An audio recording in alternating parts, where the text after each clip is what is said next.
Frances Louise Korb. And what was your maiden name? Frances Louise Pearson. Okay. And when were you born? September the 4th, 1914. Okay. And when did your family's ancestors first arrive in Tonganoxie? 1867. Okay. And who would that have been? That would have been my father's folks. The great-grandfather and grandmother was Peter and Eunice Pearson. Okay. And when and where were they? Eunice, my great-grandmother, was born December the 21st. I'm wrong, 1803. Okay. And your grandfather? I don't believe. 1797. Okay. Can you tell me when and where did they die? Peter Pearson died April the 15th, 1871, here in Tonganoxie, Kansas. Eunice Pearson died April the 4th, 1897. Did I say that other one, 97 or 71? Yes, well, I'll be darned. I shouldn't say that. Okay. Eunice Pearson died April the 4th, 1897. Okay. And do you remember how old they were when they came to Tonganoxie? Well, what they did is the great-grandparents came with their son, Stanton Pearson, who was my grandfather. So giving them a guess, they probably maybe were in their 40s. Okay. And do you know how they arrived here? No. Okay. Okay. And where did they come from? They came from Iowa. I do not know what part, but they originally came from William Penn Colony. Okay. And do you know why they came to Kansas? To establish their, I don't know. They wanted to farm. They were good farmers, and they wanted on a good farm, and they also wanted to establish a church here, the Friends Church. And do you know who came with them? Well, I know coming to Tonganoxie, there was just one boy, and that was my grandfather. All the rest were married. Okay. In Iowa. Okay. And where did they settle when they first came? You know where the Maple Grove Cemetery is? All that just across. Tell me about the top picture. This is my grandpa and grandma Pearson. I didn't know her because she died at an early age. My grandfather, I always worshipped him. He was a very studious man and liked progress. And after he was old, he traveled all over the United States. He was a Quaker and really lived his religion. It was he who had started to bring in the Quaker religion to Tonganoxie. They were married in 1870 at the old Quaker Mission House, which is located, would be on Highway 40, just outside of town from the blinker light as you go north on the right side, the little meeting house. There also was the Friends Cemetery for years there until the pavement went through, and then there was bodies removed to Maple Grove and Hubble Hill. Grandfather was a man that everybody liked. And I can always remember he coming to our house in older life, and always a black suit he wore to church, and that little bow tie, but you had to tie it, and he'd always let me tie his tie. Another thing I remember about my grandfather, we had an old cistern outside, and the water was pumped into the back porch, and oh, it was so cold. And he would go out there every morning and wash his face. And I remember that as a kid, I used to do that. Many memories. The house was built in probably 71, and it looked small, but there was 9 children, and when he remarried again, 2, which would be 11 children, grew in here. Right back of this farm was a little house where I was born. And I often wondered why there were 2 houses and why I was born in the little house.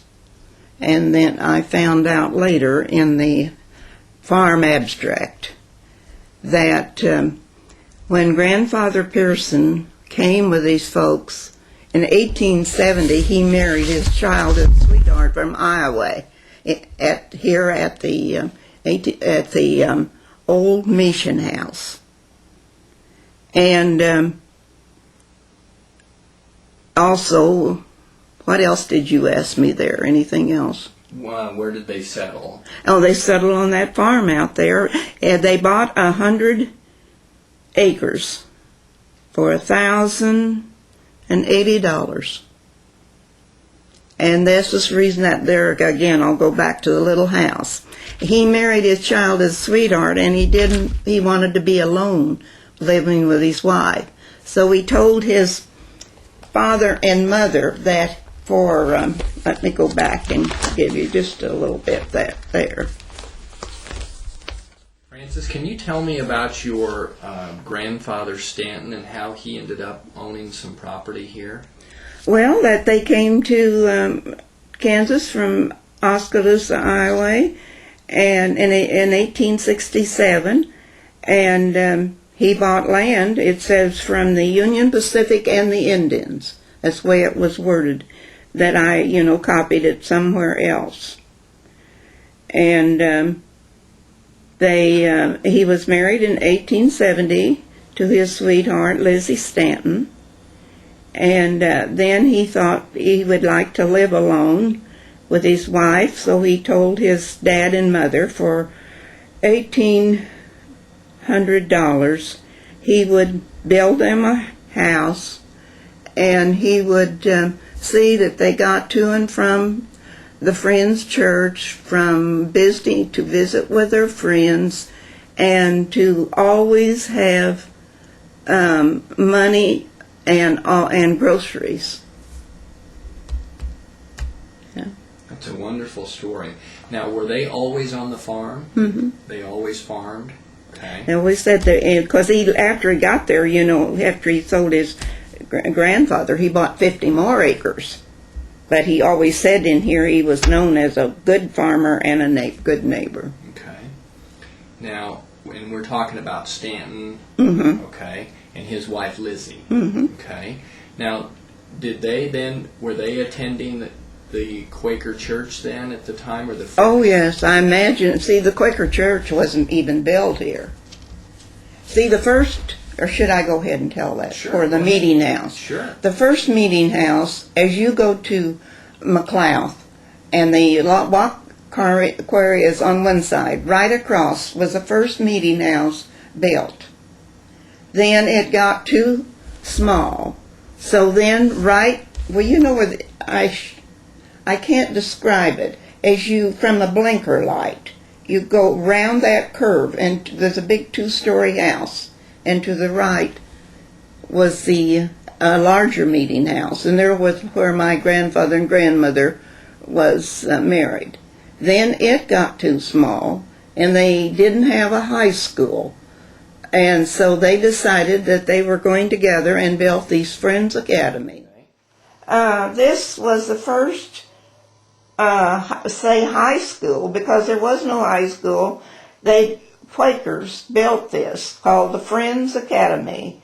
They really didn't have a lot of people going to it, and it was also open to other denominations and The first graduation from this school was 3 people, and then they kept getting larger and larger, and when the Tonganoxie High School was built, they didn't charge tuition, which this academy charged $1.75 a month.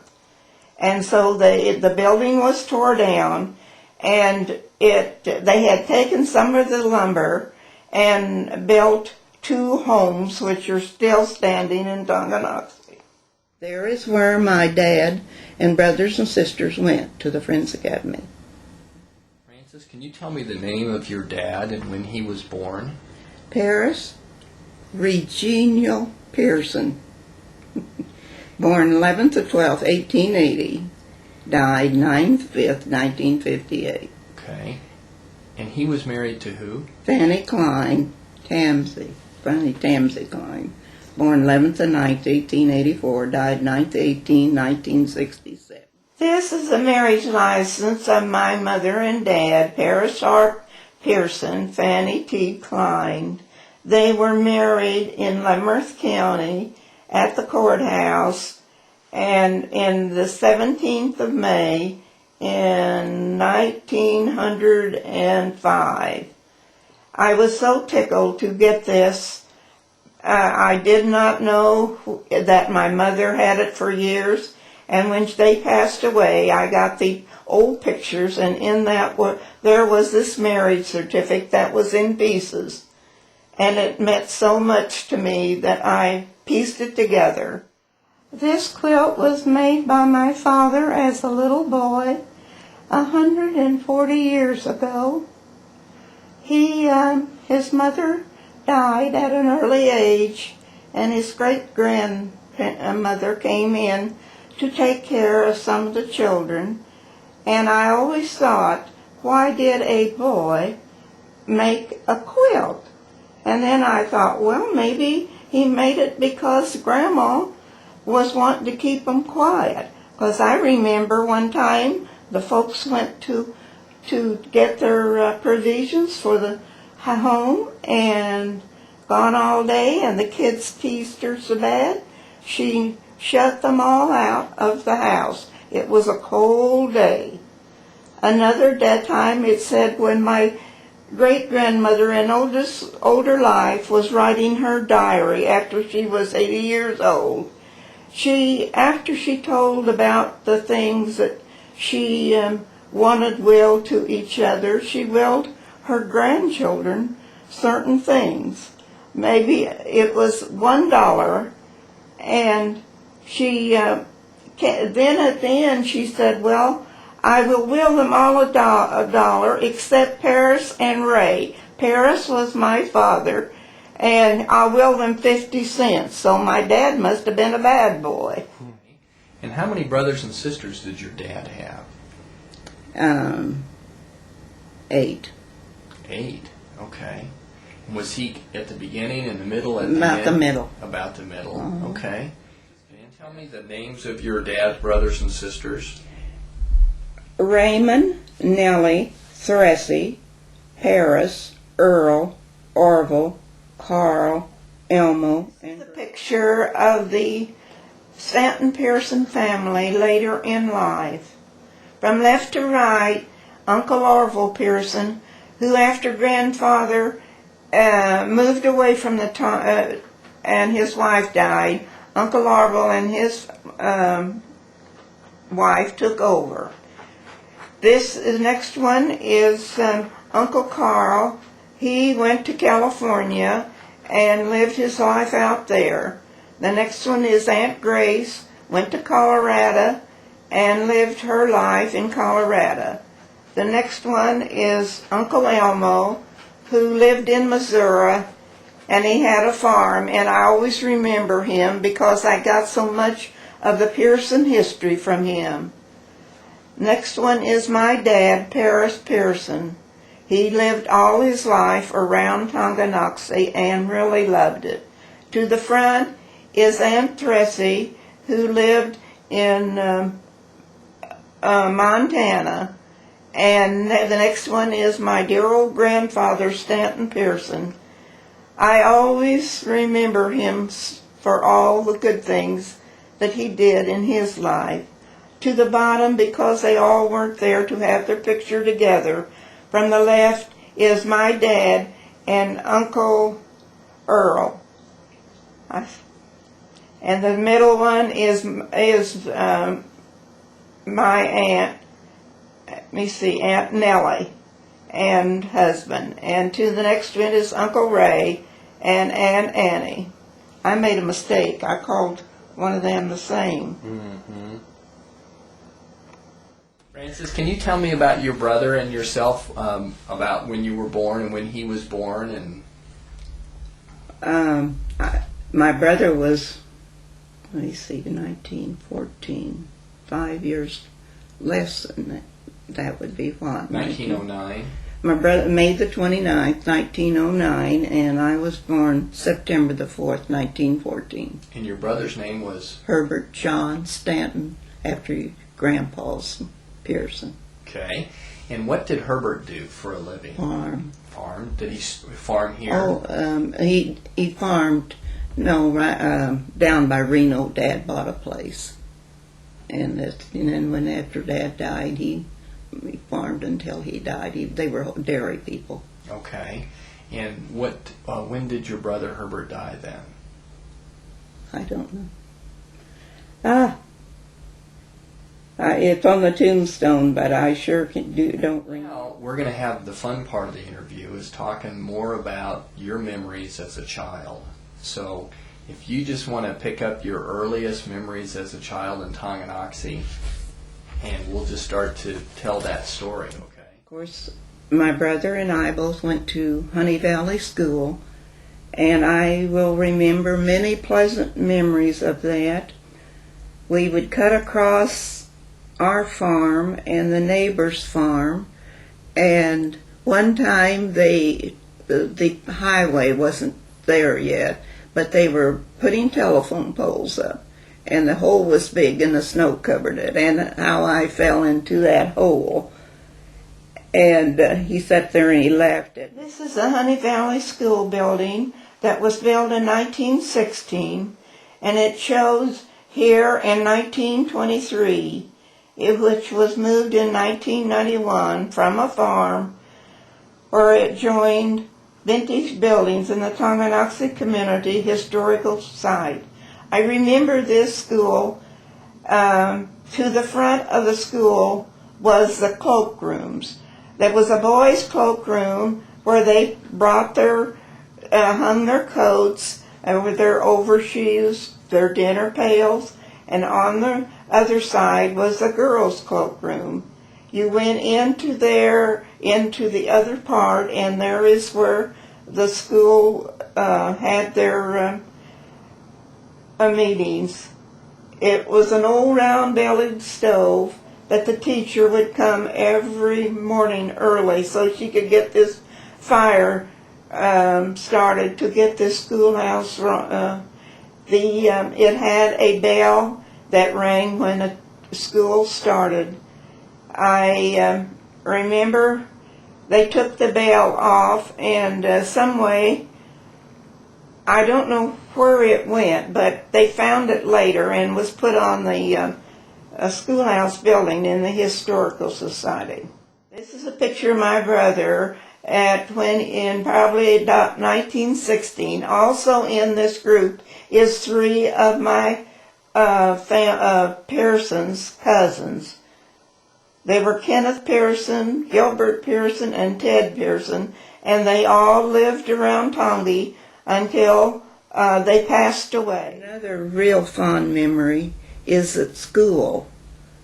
I always look forward to the Christmas program, Valentine's, and last day of school dinners, but the particular one was when I was preparing for that Christmas program. The teacher would always have a sack of candy and an orange for me. I knew that, and I was learning some things about my old singing songs in school, and doing little, I call them pieces, to give to when the parents come to hear the program. And I woke up that morning and the snow was so high that I cried. I knew I couldn't go to that program. My brother and I both, really resented that snow that morning. But Dad went out and took the box off of the wagon and put it on old sleigh runners that he had, so we could go to that Christmas program. The other things because I always remember my brother tried to make a little money, and he trapped different animals. I could see them on that old barn. He'd scan them, put them on a board, and tack them up on the side of the barn to dry. I do not have it here. My daughter has it, and I wish I'd have kept it. I have not any of my toys, but this little wagon and horse, I thought my brother and I did a lot of fighting when we were kids. And I thought, will I ever like him? And here he had taken some of that money from those animal hides and bought me that little horse and wagon. The first picture here is I sitting in a chair with my brother standing beside me. I love this old picture, and I remember for years Mother kept that little suit in a little suitcase in the place where we lived. In later life, when I was 90 years old, this picture appeared of me in the Tonganoxie Mirror. I received it one day and opened the page. There it was, and it was a picture of me then and a picture when I was 90 years old. Over on the left side is a picture of my brother and me when we were getting ready to go to school. I can always remember my hair ribbon. Mother used to say, that it was so tight when she braided it. I didn't want to go to school with loose hair. This little plaid dress Mother made for me, noted my little black stockings, my high shoes, lace shoes, and then this is a typical way that you dressed, with my brother's old overalls, and he always wore his hair slicked back. I can remember he had a little cap he wore that fitted his head tight, and that's the way he wanted to keep that hair. And then, as I remember, when I read the history of the Quaker Church, it told the different ways that the Quakers dressed, and in it said their hair was always combed back. And that's the reason, I guess, he had this little cap on. This is Mother and Dad later in life. It has always brought remembrance of how they were happy, because Dad always loved to talk and go. Mother was just the opposite. She was a stay-at-home mom. When Dad, later in life, wanted to go to California where his brothers and sisters lived, Mom didn't want to go. We talked her into going, and as I remember, when we put her on the train in Lawrence, she was crying. And they stayed out there 3 months. This is a picture taken of my mother and Dad in California, and you can see how happy they were. Memories of Dad. We always had a Christmas tree, but trees didn't grow like they did. There wasn't any cedar trees. We had one big one in our yard. And I remember Dad going to the timber and getting this little oak tree. And then he cut the branches off of the big cedar tree and wired them to make our Christmas tree. One thing my mother always said, I was so nosy about wanting to know what they got me. And I knew that I'd only get one present. That mother told me, now if you get that, if you find your present, that's what you're going to get. And I didn't mind her, and I found that little baby bed, doll bed. And lo and behold, that's what was wrapped up for my Christmas. From then on, as a kid, as an adult, I would never look at anybody's Christmas. I have a daughter, her 66 years old, and I have to hide things unless. But times were very hard. We had high-top shoes. When I first started, I don't know where I should tell this, when I first started to school, and I remember how I hated them, I had black bloomers. And I was afraid that it would show under my dress. I had an uncle. I can remember I was only 4 years old when he went to war. I had 3 uncles, mother's brothers went to war, and 2 wanted to go, came home. The one that didn't want to go, that made fun of my bloomers, got killed over there. They were wonderful memories because we didn't have a lot. We had just maybe 2 dresses.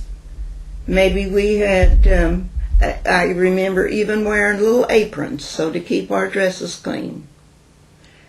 Mother took a syrup bucket, as metal, and there's where I packed, we had that lunch in that. She would, maybe we had, of course, killed hogs, and we had sandwiches, and maybe an apple, maybe a cookie. And I always remember going to my grandmother's in town. When I was a little girl, there was always sugar cookies on that table. Fond memories. Just like I tell in this, where the stores are, what I got. Memories of Tonganoxie by Francis Korb. My mother's parents and my dad's parents were in and around Tonganoxie in earlier days. Grandpa and Grandma Klein and family, my mother's folks, lived in the country for a while and then bought a home, which is now the Florence Ryford Senior site. I have found memories of visiting there, swinging in a hammock between 2 trees, eating Grandma's sugar cookies and walking uptown with Grandpa. They later moved to 4th Street, where I could sit on the front porch and watch all the cars go by. It was a treat for me because I lived in the country. Houses were few and far between. I remember Grandpa bringing cookies and cakes from that Tribune bakery when we came to visit in Tongi. In his later years, he was Justice of Peace and married people. My father's parents lived a mile outside of town on a farm across from Maple Grove Cemetery. 1867, his grandparents, who are my great-grandparents, Peter and Eunice, came to Kansas with one son who was not married, Stanton Pearson. The Pearsons came from England to Ireland, then to the William Penn colony in 1700. They were Quakers as far as they could remember. They came from the old country because they were persecuted because they did not believe in fighting. A lot of the Quaker families wishing to bring their religion to other places came from Indiana, Iowa, and Kansas. The Pearsons was one of those families. In the late 1700s, they came to the William Penn colony. At that time, in 1800, the United States government, together with the Indians, gave land, including every other section on each side of the track, to the Union Pacific. They wanted railroads built between Fort Leavenworth and Fort Raleigh and have a better way for the soldiers and equipment to get to and from the forts. Peter Pearson, his wife, and son came to reside on some of that land. His son Stanton, my grandpa, bought 150 acres. There's a mistake on there, paying $1,880. Then my grandpa built a home where he and his parents lived for a while. That was in 1867. In 1870, he married his sweetheart from Iowa. It was quite a coincidence. Stanton Pearson marrying girl named Leslie Stanton. They were married in the old Quaker meeting house near Tonganoxie. In the history when the church was 100 years old, it mentions the Pearsons and the work they had contributed to that church. My great-grandfather passed away, and my great-grandmother came to live with me, my grandparents. My grandmother passed away at an early age, and my dad was only 12, and there was 4 below him in age. Later on, my grandfather remarried, and his wife had 2 children, so there were the 11 children. My great-grandmother helped a lot, but they were often teased by her children. One time when my grandfather and grandmother went to town, my great-grandmother got mad at them and locked them all outdoors. It was a cold winter day. She only let them come in when their parents came home. After my great-grandma passed 80, she stayed in her bedroom so much. She was a very lonely woman. She started writing in the old family almanac, which told you different medicines to use on different ailments on one side of the page, and on the other side you could write. Day by day, when she felt like it, she wrote what came to her mind. The writing was the old Quaker penmanship. It was hard for me to make out. When I had a little time, I would rewrite it. So much of it was about her family. In those days, there were many, many deaths. She had lost so many: smallpox, scarlet fever, whooping cough, and other diseases. It seems scarlet fever took her daughters and sons. She was a very religious Quaker. Even when she couldn't go to church, she practiced it in her daily living. I want to read what she wrote in one family almanac one day. I feel very lonesome today. Thy family has gone to meeting. Dear children, remember what you go to meeting to worship the dear Savior. Remember me while I am on earth.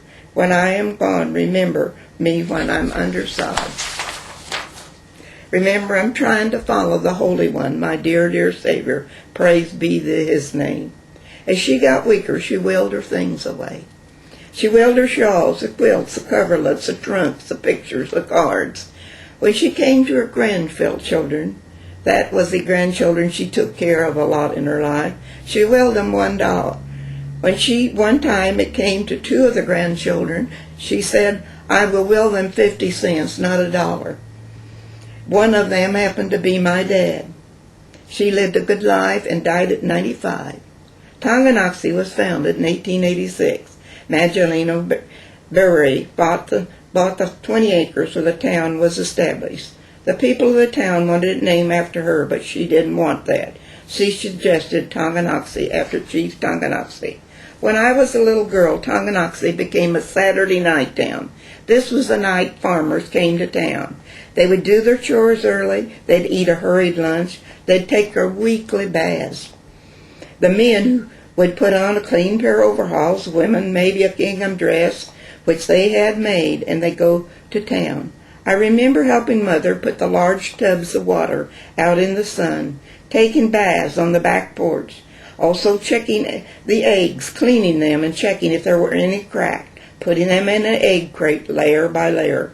Now Mother knew pretty much how those eggs, how much they would bring.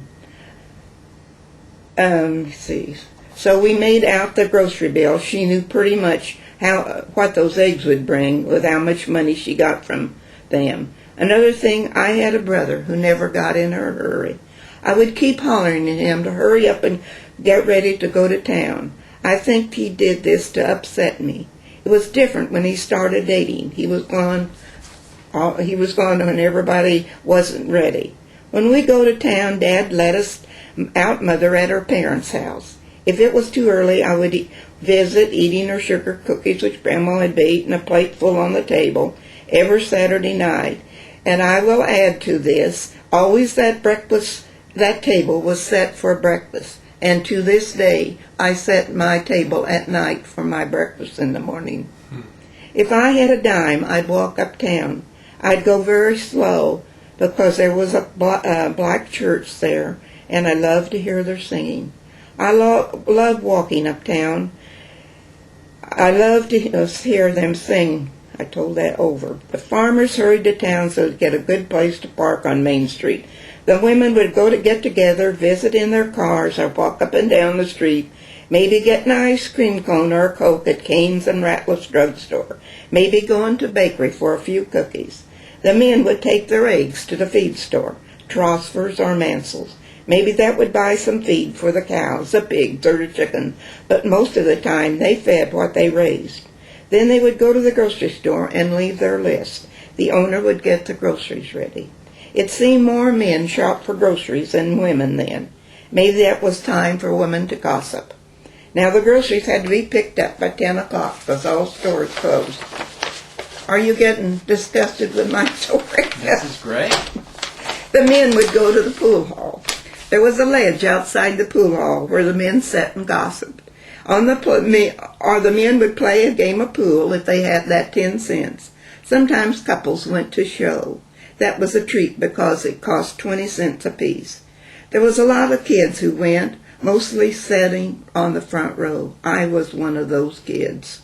The swimming pool was open on Saturday night, so we'd walk down and watch them swim. The town was well lighted, with all the stores open. There was also pole lights up and down one block on Saturday night. There was barber poles in front of 3 barber shops that turned around and around. They were red, white, and blue. Now this was mostly in summer, because I remember Dad going to town Saturday afternoons. There was no heat in the car, and you had to have side curtains on, made of canvas with little windows of plastic, and the curtains snapped on. We always had heavy quilts in the car. My dad's first car was a Ford. He didn't know much about driving. He drove it home. He drove it into a shed. He forgot to put on the brakes and went through the other end. 4th of July, another big celebration in Tonganoxie. During the day, there was 2 parks where people would take their basket dinners, play games, and play ball. One park was Elm Park, northwest of town, about 4 blocks from the highway. Later on, they played football. The other park was up on Pleasant Street, across a little bridge, and just west a few blocks. It was a wooded area, and the men always played baseball. They had a large diamond there. On the 4th of July, they had a street dance. They blocked off the block on 4th Street. They had live music. There again, the farmers and the city people came together to watch and to visit. Then in other years, they blocked off one street by the police station for the dance. At that time, the buses from Kansas City to Topeka went through on 4th Street, stopping at the bakery to pick up people and let them off.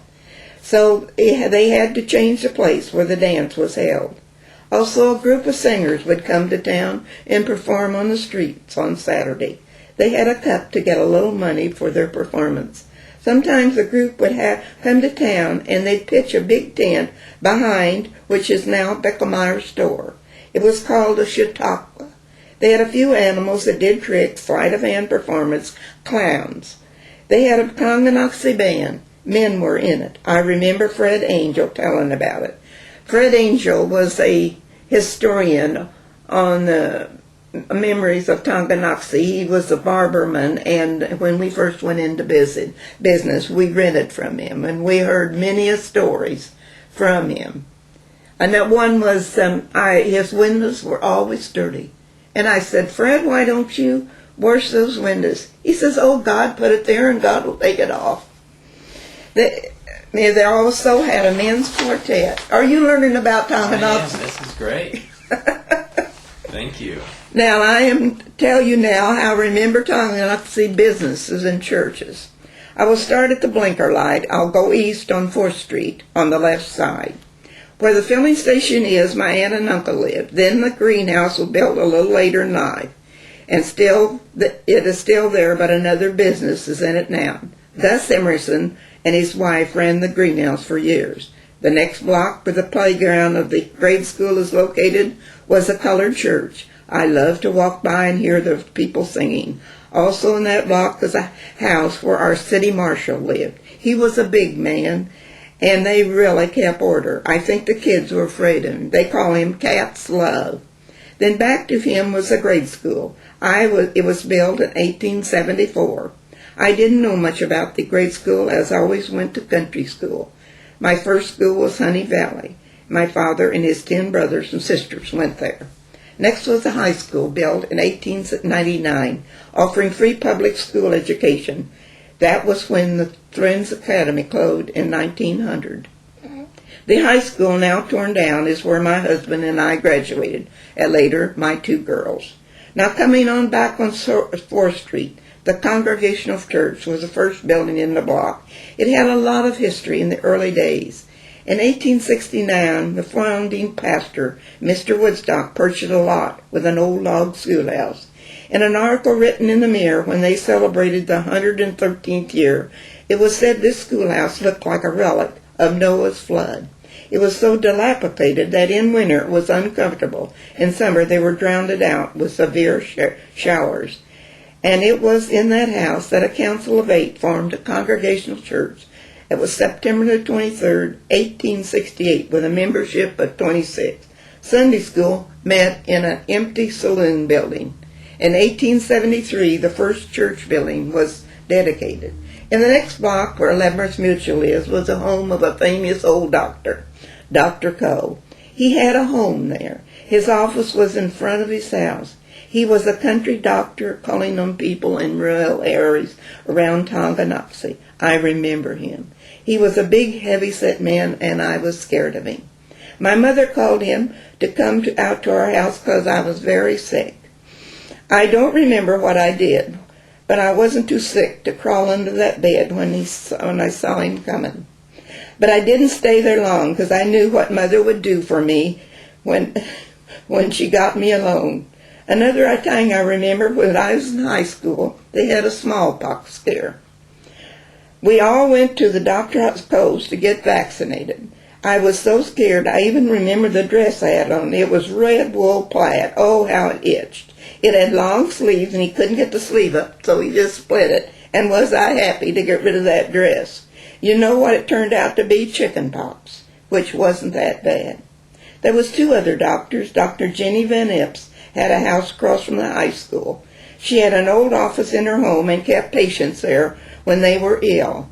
I remember Ed telling me about that. Ed is my husband. She was called to the Korb farm. Ed's folks were gone to town. They had 9 children. Ed and his brother went out to the shop. There was a gun in which he couldn't shoot. They put it on the vise. They got a hammer and pounded it on. Black powder shot out of it and hit Ed in the face and got in his eyes. It was very painful. The kids thought if they walked him it would get better. The doctor came, and then the folks came. He was a patient. He was partially blind for a long time, but later regained his eyesight, but wore his glasses the rest of his life. They got a good talking to, and their doctor and their dad destroyed the gun. Another doctor was Dr. Slaughter in town, a very kind doctor. I think he had his office above Zillner's store, which is Bickelmeyer's restaurant now. Next on 1st Street was Zillner's. Now, this is a 3 stories where Pezzel, that is Do It Best, and the Bickelmeyer restaurant are. They had a hardwood store first, where they sold different tools, fittings, cook stoves, wood heating stoves, conventional wash machine, a lot of other things. There was the 2 things that Ed bought from them. The first was a washing machine. After 10 years of washing on the board, I didn't think we could afford it, and I didn't believe we'd get my clothes clean. But when I was expecting my second child, I was sick a lot in the bed, and Ed had to wash. It didn't take him long to get that washing machine. He went to Zellner's and bought it. When he brought it home, I didn't approve it. I said it wouldn't get my clothes clean. But he said, as long as I'm doing it, I will do it with this wash machine. Another time, our cow was giving rich milk, and the girls had to shake their milk in a half-a-gallon jar. They always hollered about shaking it to make butter.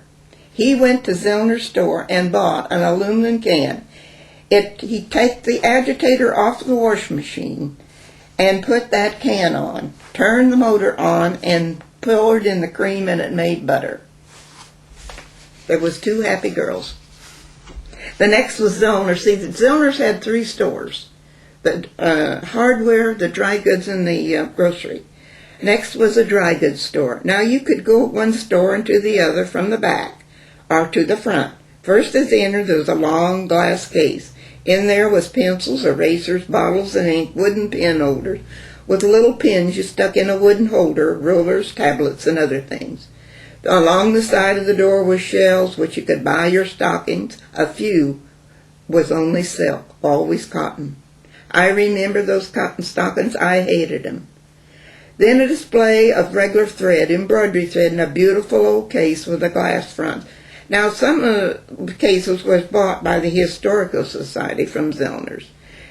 It was a most important display of what was their dry goods, bolts of clothes, made dresses, aprons, undergarments, quilts, and other things.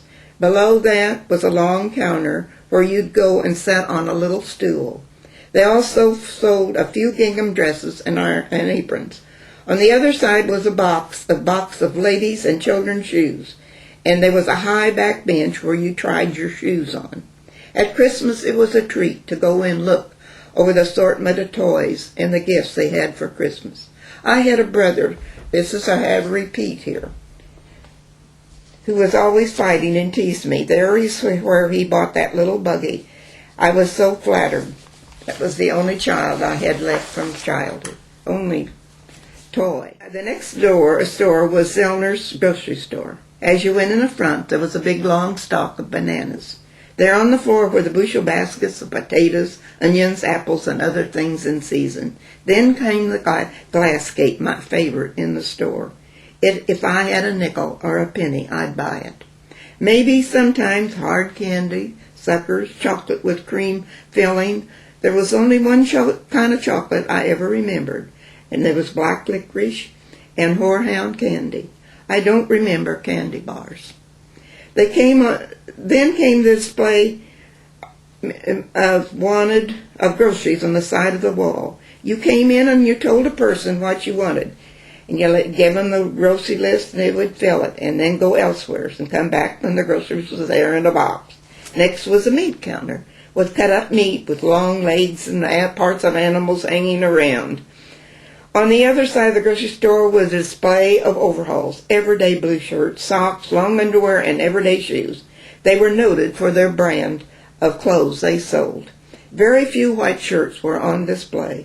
Years later, when we had a store of our own, Fred Zellner, who ran this store, came into our store with 2 long sheets of paper from a ledger of theirs. One of this was from my Grandpa Klein, and the other was from my Grandpa Pearson. How I wished I had taken care of those pictures. When we sold the store, we evidently left them in the back. Ed had found them as he was doing some work up in an attic in an old store. Overalls sold for 50 cents and $1. Everyday shoes were $1.25. Now, on Grandpa Pearson's, at the end of the sheet, it was paid in full. On Grandpa Klein's, there was $2.50 left. I kidded Fred and asked him if that's the reason he came in to collect from Grandpa Klein. Now, all these 3 stores were run by 2 brothers, Walter and Fred Zellner. Grace Schillings, who is another person that worked in that grocery store for years, ran the dry goods. They had a few helping, and upstairs was the doctor. So you go across east on the street was Ratliff's drugstore. That's where the bank is bought and made it a historical one. Floyd Ratliff and his wife run it, with Dean and his wife later running it. On the side of the store is painted a mural of Mr. Ridgway driving his high-wheeled dray wagon and horses. I remember him going down to the depot and picking up boxes of different things to deliver to the stores in Tongi.